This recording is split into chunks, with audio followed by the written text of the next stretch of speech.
With the Dolphins coming out and having a terrific start in their first two games in the NRL, I thought it was a great time to go through the first two episodes of Dawn of the Dolphins there. We get a great insight into Wayne Bennett, a great insight into how a club is made and put together, especially something brand new. You know, obviously coming from a team that plays in the Q Cup to going in the NRL is a completely different beast, and you're basically starting a business from scratch, because you see in this, first few episodes that they were hiring sort of 50, 60, 70 people to work in the club over this, over the crazy time since they, found out that they were making it into the NRL. Their bid worked, and they were able to get into the NRL there. And then playing that first game a few weeks ago, there's so much that goes into that, and that's shown throughout these first couple of episodes. And then I'll do a review on episodes 3 and 4 as well, where there's going to be plenty of information around guys like Milford and why he was dropped. I think we're going to see a little bit about that. You see that in when they show what's coming up. But we're going to be going through these one by one. It's absolutely torrentially raining here in Sydney on Tuesday, so let's hope that goes away. It should do over the next day or so, and we can have plenty of dry footy for the weekend. But yeah, I just want to go through these first two episodes here, and the first one there, you see a lot around the history of the Redcliffe Dolphins, now being just called the Dolphins, and you couldn't have the exact same name in the Q Cup as well as the NRL, which is very interesting. But yeah, the rich history that they have, and it speaks about how they kind of got involved in this, and how they were able to secure the spot in the NRL. There's a lot of talk around financial stability being one of the most important factors, and they had what it sounds like over $100 million in assets under management, for example, which is massive. And something that the Titans didn't really have. Coming into the NRL, they didn't really have that financial stability, and because they didn't go super well over the first sort of 5 to 10 years there, and a couple of good years, obviously Scott Prince and these kind of guys helped them out at the start in terms of playing solidly and making the 8 a couple of years, but to have that financial backing yourselves, and rather than having to rely on the NRL, was a massive thing for the Dolphins to get into the NRL here. A lot of chat around insights into making decisions, within the club, designs, logos, these types of things. Obviously, really important, and something that for fans anyway, they go, especially young kids, you're looking at, their jersey looks really cool, their logo looks really cool, that Dolphin's awesome. That type of player is really cool. I want to go for that team now. And there's obviously so many people in the wider Brisbane area that most of the time they end up following the Broncos. If you're from the Gold Coast, and maybe the Titans, you've got up north with the Cowboys, for example. But really nice that Queensland could get another team, especially Brisbane there, and a lot of young kids that can go, do I want to follow the Broncos or want to follow the Dolphins? And these are all really important decisions there. They showed in that first episode, and you'll see across the couple episodes, guys, that if you're interested in business or how to start something new, this is a great way to show all the positives, the negatives, the things that go right, the things that go wrong, and that was a great way to kick it off. We learned a fair bit about how Wayne Bennett is as a person, as a coach, what he looks for in his players and in his staff, and what he needs each and every day to create success. And he's been a coach for close to like 50 years now or something like that, between playing and coaching there, and he has seen everything, which is great. It's something that he done when he was building the Broncos 25 years ago, a long time ago when he was there. He's brought a lot of those principles into here.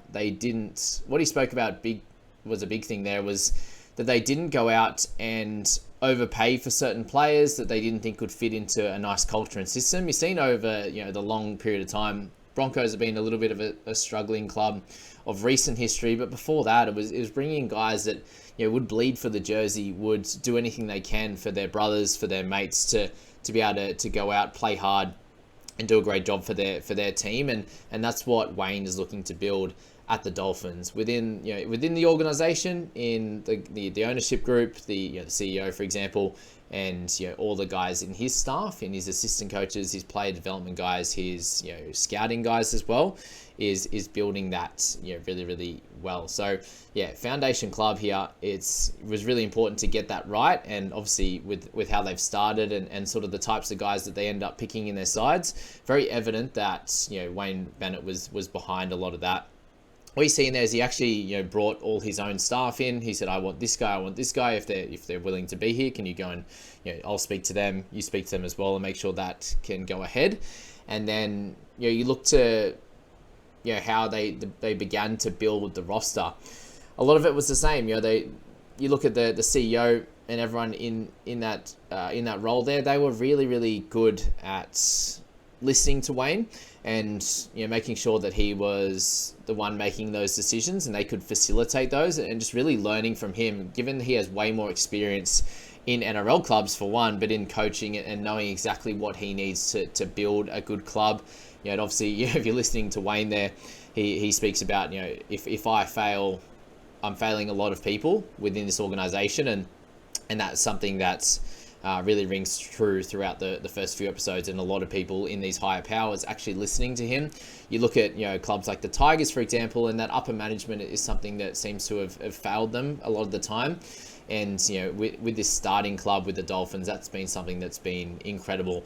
You haven't heard anything negative across the Dolphins in this year or so, in them making this squad here. But they move on to conversations around Jesse Bromwich, Kenny there, and Felice Kafusi, and how important those types of players are in building a foundation club. Middle forwards, edge forwards there, really spoke about Jesse and Felice as super important guys. Obviously Jesse with his captaincy, leadership qualities, that kind of thing there, and then also with Felice as that type of player. He spoke in their little interviews. You get the behind the scenes in their interviews with each other, and potentially trying to recruit him, basically the recruitment interviews with Felice. And he was saying that he wants guys around him that are going to have a crack each and every week and be there for each other on the field, off the field.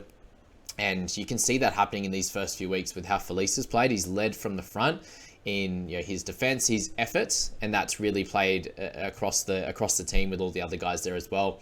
A good conversation with Jesse and Kenny as well. Sounds like all three of those guys obviously are Queenslanders and have those roots there with lots of family there as well. They moved to Melbourne for an opportunity. They've done sort of everything that they can with the Storm. They can continue to try and win premierships there, but this is a great fresh start to come in and do a good job in a foundation club, which is a new challenge, and that's kind of how Wayne positioned it to them. You've done everything you've kind of can for the Storm at the moment. This will be a new challenge. You get to be close to the family as well, and they all really agreed with that. Speaking behind the scenes, the upper management guys, the recruitment guys with Wayne, they were saying, Jesse's getting a little bit older and stuff like that, and Wayne quickly bounced back and said, look, I don't really care, to be honest with you, at all, is how he played it. I don't care how many minutes he plays. He could come on for 20 minutes, and we've got younger guys to follow him in his footsteps, and they can come on and do a good job. And if they're not, they're going to be pulled up on it and made sure that they're doing the right job. Jesse, at this point, when they were talking to all these guys, it's about a year in advance, so they're about to start their 2022 season with their respective clubs, and they were looking to sign Jesse on a 2-year deal, for example. So at this point, he's in the early 30s, and by the end of his contract, he'd be in the mid 30s there. So that was kind of their concern, and Wayne just shot that down straight away. And that's incredible leadership there from Wayne to be like, well, these are the types of players we need. They've done everything in this game, and they can bring that experience to this team, these young fellas that we're going to have here, and then anyone else who comes following that. So that was the big takeaways in episode 1 there. And just the really important one, and a great one for the Dolphins, that upper management seem to really know what they're talking about, and just allowing Wayne to do his thing, as he's the expert on all the building a team, structure, culture-wise, and then the other guys can just facilitate that, which is exactly what Wayne needs, considering he's we find out a little bit about him being obviously very much an introvert. Likes to talk when he wants to, doesn't like to talk when he doesn't want to. So you can see when he has to front the media and stuff like that, he's obviously a lot better at it now, and he says so himself. He doesn't take a lot of it to heart anymore, and guys that have been rude to him or things that he's told in confidence and stuff like that is leaked and all that kind of stuff. So he's a lot better with them now, he says, and he knows exactly what he wants to say and goes from there. But that was episode 1, guys. A lot about just how to build a club, how it all started, the bidding process. There's a lot going on there. And episode 2, there's plenty of information here to go through. And we're going to kick it off with, there was lots of conversations with Milford. So you see, as I said, a lot of the behind the scenes with the recruitment interviews. You see his manager in there, Sam Ayub. And all the other players with their managers and the kind of conversations that they were having there as well. And Milford at this point was coming off ending his contract there. He was playing some Q Cup, and he did end up getting an opportunity with the Knights. So he did sign with the Knights for 22. And I think the chat there was, that it sounded like a bit of pushback. Sam Ayub, pretty forward with his requests and what he wants for Milf, and good at kind of persuading.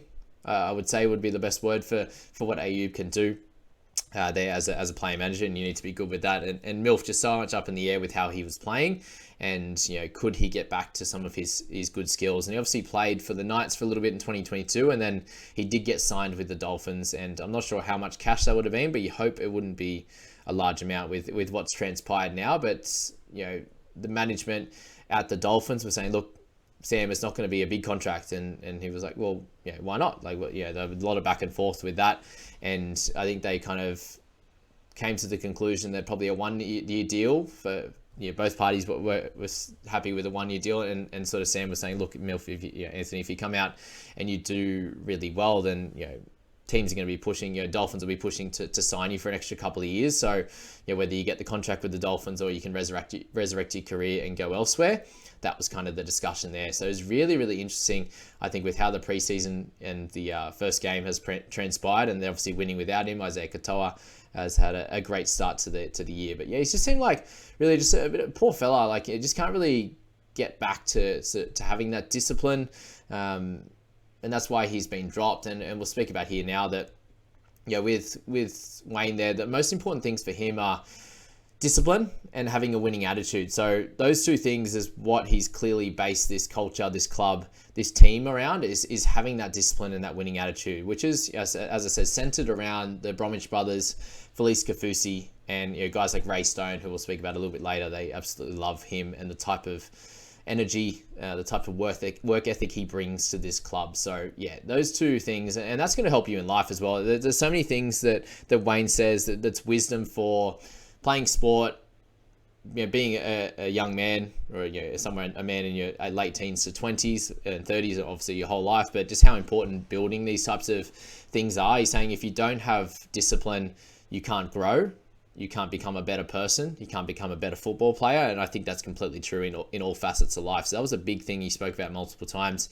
And then just having a winning attitude, and if you fail in something, just getting back up, and especially in a team environment, working for your teammates, and making sure you don't let someone down a second time. If you make a mistake, that is okay, but having that attitude to be like, nope, I'll be fine, and I'll come back and win it all again, and try hard and do it all again. I just found it really interesting, the insights of who they had conversations with. You see and hear conversations, especially with Matto. You didn't hear any conversations with your Junior Paulo there. Was a big one, Junior Paulo, sorry. And then guys like Sinia Taruva and Munster. There's a lot of chat around Ponga, and what they were talking about offering Ponga, for example. Like there was a conversation with Wayne and the CEO of the Dolphins, and they were talking about the type of things that they could offer him in terms of his brand. That was a big thing with Ponga, rather than they spoke about with Munster and stuff like that. Was just Ponga could be the face of the franchise, and Wayne was just like, look, that's great and all, but make sure that when you're talking to these players that what you're offering them is something that you can definitely provide, and it's not something that you are just saying to get them here. So he's really just someone that's very authentic, very real, and definitely doesn't want to get a bad rap with any players to be like, oh, well, you told me this was going to happen and this and that, and you couldn't deliver on that. And that was a super important thing to him. But the main important thing for Wayne was that, look, all of this off-field stuff is great, but if he's coming to this club, it's going to be all about footy. So, something very, very interesting. But the types of players that end up re-signing with their clubs, Matto, Junior, obviously Taruva there, and Munster and Ponga, all re-signing with their clubs and not moving to the Dolphins. And what we found it very difficult in this episode especially was what they're finding difficult at the Dolphins was how hard it is trying to sign people from other clubs. When you have sort of 5 to 10 players on your roster, they actually went through it one by one as to the how early they signed certain players. So Felice Kafusi was their first one they signed, and that was obviously a really important one. But to show that these types of guys, thankfully, they did have some roots, back home in Brisbane, as certain players that you could easily, well, much more easily get early on, especially when you haven't got any part of the roster booked out at all. So yeah, you can see that a lot of these guys were super comfortable in their teams, and they kind of spoke about that as well, which I'll get onto the next point in a sec. It's just a lot of these guys, seems like they were fairly comfortable. It's very hard to push someone that is in there making, he's a top 4 type of side. The Eels boys there, for example, Taruva, he was looking for an opportunity, and he seems to have got it this year with the Panthers, thankfully for his sake. But Munster was more about where he wanted to live, like money-wise wasn't going to change too much. Ponga, again, if he wanted to move from the Knights and potentially join something new, and he's already the face of the Knights. Munster's already the face of his club, the Storm, as well. So yeah, I just found it really interesting. It would be very difficult to be able to move a lot of these guys from these type of teams. So yeah, that was that one there. And Wayne really speaks about resiliency in this section here. So he believes it's down a lot more, way less than it was back, sort of 20, 30 years ago there, even 10 years ago. He's saying that young men these days have a lack of resiliency, it seems. They're not being, he says himself, not really being drilled in by the family, the parents, the uncles, the aunties, these kind of people there.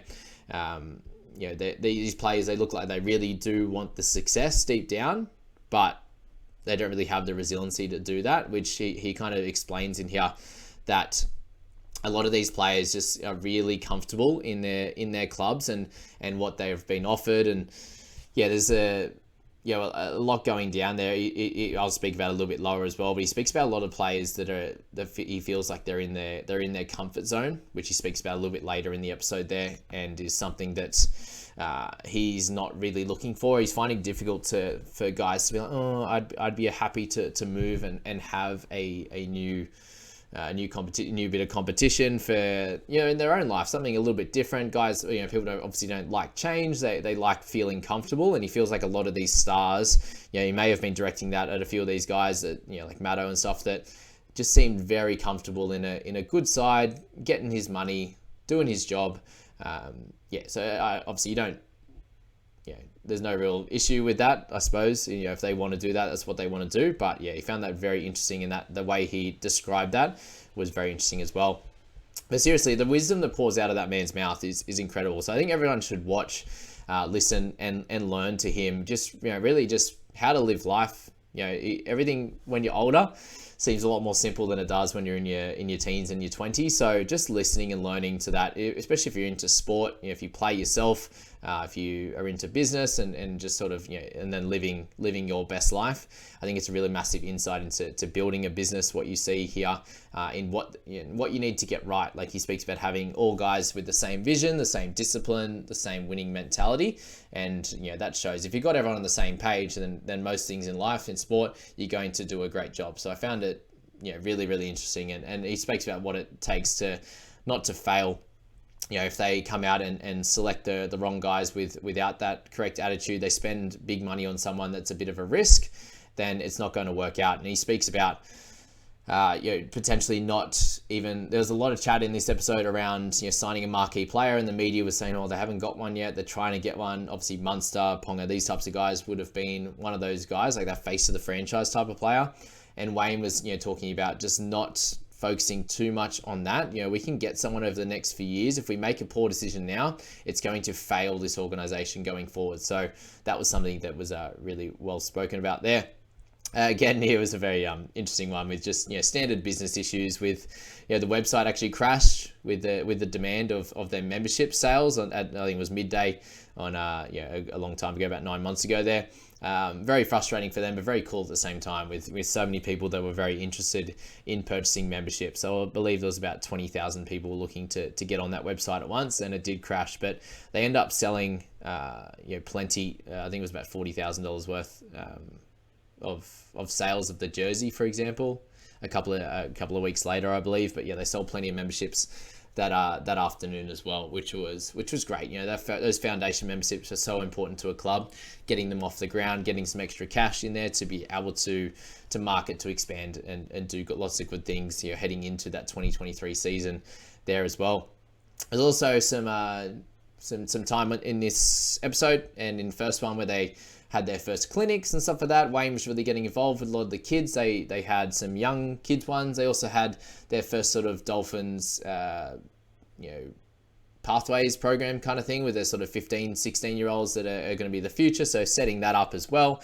Now they have some good cash to be able to create those pathway programs. And Wayne was really involved in all that and showed how important that was to him and also the club for them to do well going long term. You see a lot of these clubs like Penrith and how well they've done with their pathways programs at the moment. So they've set that up and they've got ready to go. But yeah, it was very interesting seeing the website crashing and just showing that a lot of things when you're a new business, it's going to fail in some way. Class that as a failure if you like, but how you come back and most people understand, that's for sure. Anyway, very interesting about the negativity around the jersey reveal was huge. They showed all of the tweets, the comments on Facebook and stuff like that about how poor they think the colors were. They reckon it looked crap, blah, blah, blah, blah, blah. I actually personally think it looks great, especially when the boys are wearing it on the field. It's hard to look at because it's very bright. There's a lot going on. The creams, the gold, the red there. There's a lot going on. So I can understand why people didn't like it as much from the start. But I suppose it shows that no matter what you do, there are going to be people that don't like what you do. I think it looks very bright, very vibrant there when they're wearing it on the park. I think it's something that a lot of kids are going to like to wear as well. So yeah, very, very interesting in that part of it. And then, I spoke about earlier about the comments that Wayne had about players being in their comfort zone at other clubs, which he was noticing when recruiting those players there. It came off the back of the discussion around the amount of time they get in the off season, off and not training. They're saying it sounds like a lot of the clubs, teams will get sort of 6 to 7 weeks to kind of set their players up, set their teams up. By the time they come back in, early January, a lot of these players do. It sounds like a lot of clubs do this as well, and that's kind of what he was wrestling with. Is like he was saying that even really good pros need 6 to 7 weeks at a minimum to get everything correct and ready to go. Obviously, the fitness and stuff is a massive thing that they're working on in that first 6 to 8 weeks there. But it shows why a lot of these clubs seem underdone when they come into round one. There's a bunch of the clubs that come in raring to go, get some good wins on the board, look fit, and then there's other clubs where they're just not ready to go. You see how many of these players at the moment are getting calf cramps. There's so much going on in these players and their situations at the moment that shows that maybe a lot of them are underdone. And you're speaking about do they really, if a guy's on $1 million, does he? If you're earning that much money, should you be getting 8 to 10 weeks off in the off season there to unless you're winning comps every year like the Panthers, they probably deserve a little bit extra time off, so you make sure that they're good for the back end of the year. But a new club like this, you want as many people in at preseason or getting everyone back as possible, and that's not something that Wayne was too excited about. The amount of people that were going to be back, obviously in mid-Jan. There was the World Cup on, but he was even talking about the players that weren't playing World Cup and they were trying to work out when they could get everyone back. Obviously, it's hard with Christmas time being in there, but even if you get back into some preseason in December for a few weeks, build up some base strength, base cardio and stuff like that, and some team camaraderie, and then have you a couple of weeks off and then come back in early Jan. It's probably the best way to go, but he wasn't too happy with that for sure. One of the comments from someone else there was the clubs need more race stones, and Waden completely agreed. He was like, we definitely, every team needs a team of race stones, basically. So that was a massive compliment to him, and obviously his work ethic. I hope that he recovers from this injury that he's picked up, because he had a good game round one, and he's going to be important for this team. Morale, the work ethic and that kind of stuff, and shows why they've come out and started really well. So there was plenty of time spent just near the end of this episode on guys like Jesse and Felice Kafusi, Jesse Bromwich there. Shows how important they are to the culture and leadership of this team. So they continue to go over that in the first couple of episodes, and it has showed in this first couple of games. No matter how many minutes guys like Jesse play, their culture, their leadership qualities is massive for this club. And over the next few episodes, it looks like we'll probably learn a little bit more about the Milford Katoa situation in the next few episodes there. Seeing there's a little bit of issue with Milford not showing much keenness to go back on the field in the trial game. One of the assistant coaches there was talking like, oh, what's going to, like, all right, fine. Like, if not that keen to get on, whatever, just stay. And he said, no, I'm okay. Like, it was just a bit of a weird conversation there, which we'll see more in the episode. They are obviously they're coming up and what's next. So there's always the little snippets like that, but it's going to be very interesting and showed, even in the next couple of episodes, it shows Katoa calling his family and letting him know that he was going to be starting in round 1. So there'll be plenty of information around that Milford situation, which is going to be very, very interesting. So stay tuned, guys. Yeah, my big conclusions on these first 2 episodes is obviously, the building of a club is really tough and really exciting at the same time, and getting things right in that first year. They had they had about a year to prep, a little bit over that, to try and get this right really in 2023. And it shows that if you put the right structures in place, you stick by those structures, those disciplines, get guys with winning attitudes that you can come out and do anything. And you see a bunch of these clubs at the moment that are struggling. Obviously,